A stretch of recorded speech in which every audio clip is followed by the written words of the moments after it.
Pos Indonesia kembali akan menjadi pilihan utama bagi rakyat Indonesia untuk segala kebutuhan jasa pengiriman kurir, pos, layanan jasa keuangan. One Stop Solution.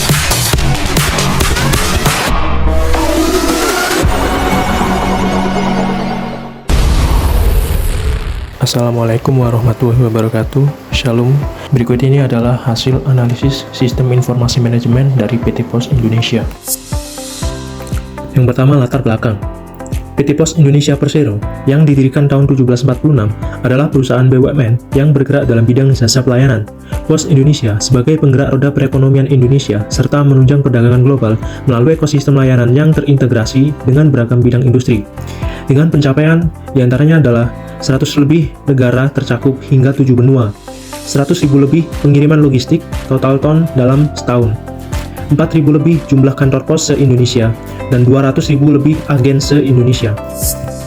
Dilansir dari Indeks Media, Pos Indonesia pernah menjadi tulang punggung komunikasi dan pengiriman di Indonesia. Seiring kemajuan teknologi, berbagai tantangan muncul.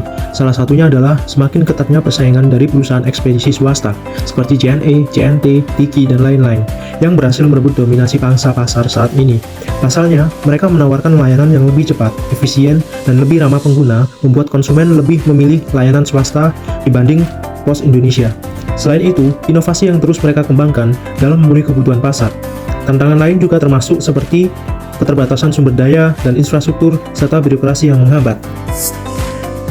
Pada awalnya, Pos Indonesia menerapkan sistem secara manual.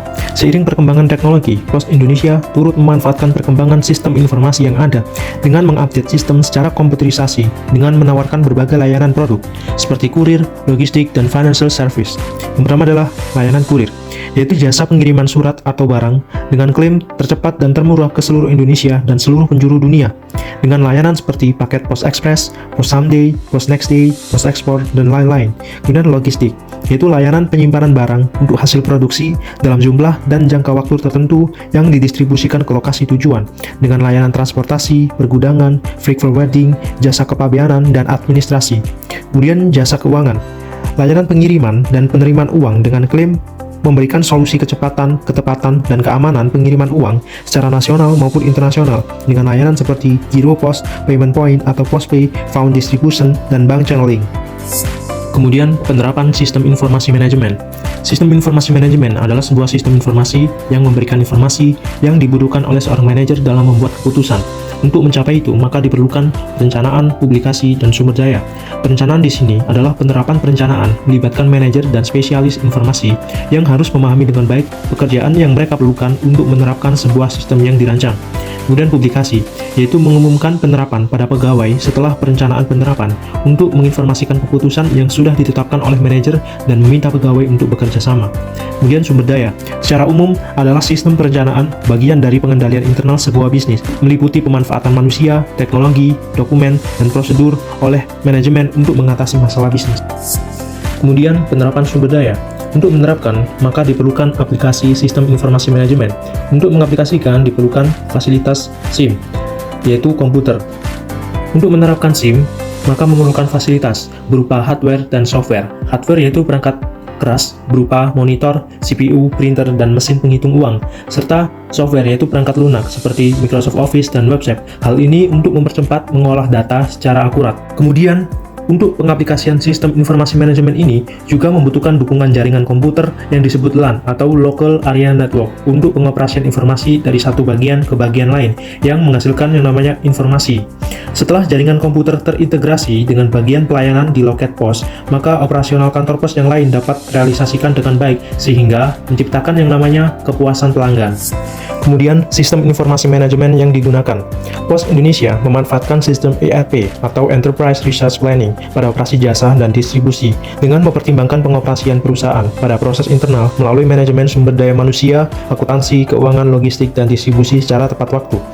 Kemudian, beberapa contoh aplikasi ERP yang digunakan pada Pos Indonesia adalah yang pertama, aplikasi CRM atau Customer Relationship Management, yaitu program kontak bagi pelanggan yang berkenan menyampaikan komentar, kritik, saran, pertanyaan, atau pengaduan kiriman kepada pihak Pos Indonesia. Yang kedua adalah aplikasi SCM atau Supply Chain Management. Pos Indonesia memanfaatkan sistem SCM untuk mengelola dan memantau kegiatan pasokan secara online dan real time. Kemudian aplikasi EAI atau Enterprise Application Integration atau aplikasi integrasi perusahaan untuk mengetahui informasi pelanggan yang mengunjungi aplikasi POS Pay dan POS Aja. Contohnya ketika kita pertama kali registrasi, otomatis informasi data kita masuk ke dalam data perusahaan. Kemudian adalah aplikasi TPS, Transaction Processing System, yaitu sistem pendukung dari sistem sebelumnya sehingga dapat dicapai ke pembayaran secara online. Kemudian ECS, Enterprise Collaboration System, yaitu sistem kerjasama perusahaan pada POS Indonesia, contohnya dalam hubungan kemitraan, seperti agen POS Indonesia yang tersebar di seluruh Indonesia. Untuk cara kerja sistem PT POS Indonesia, dalam upaya meningkatkan kecepatan pelayanan terhadap konsumen, baik dalam informasi maupun operasional, PT POS Indonesia membuat sebuah jaringan sebagai berikut. Yang pertama, POS Office, sebagai pusat yang pertama kali menyediakan basis data. Yang kedua, kepala kantor, menggunakan program RBS atau Retail Box System, komputer untuk menyimpan data dilengkapi printer bermerek Epson untuk cetak slot, serta informasi data otomatis terkoneksi dengan komputer lain. Berikutnya, logistik.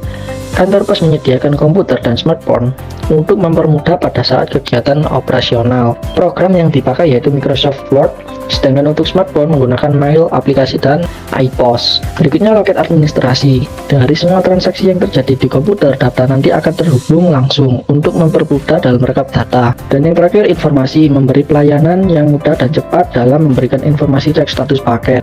Cara sistem loket. Berikut ini merupakan aplikasi yang terhubung pada komputer. Yang pertama, aplikasi POS Pay. Program ini digunakan pada pelayanan transaksi, pembayaran tagihan, dan membuat laporan mengenai keluar masuknya anggaran perusahaan. Yang kedua, aplikasi POS Aja, menggunakan mail, aplikasi, dan iPOS. Program ini digunakan untuk menginput paket dan menghitung berapa besar biaya paket serta melayak status paket. Cara kerja sistem informasi.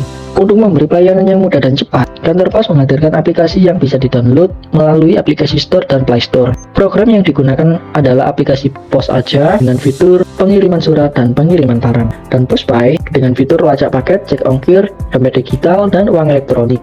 Dalam aplikasi tersebut berisi informasi tujuan pengiriman, tanggal penerimaan, dan lama pengiriman. Untuk flow chart, berikut adalah contoh alur sistem pelayanan pengiriman pada POS Indonesia, dimulai dari lalu pelanggan datang ke kantor POS Indonesia bagian pelayanan. 3. Input alamat tujuan surat, pelanggan mengisi form. Yang keempat, penginputan data pelanggan ke sistem. Yang kelima, proses data selesai. Yang keenam, pelanggan membayar biaya jasa pengiriman. Yang ketujuh, setelah pembayaran, penyerahan bukti pembayaran atau berupa sesi.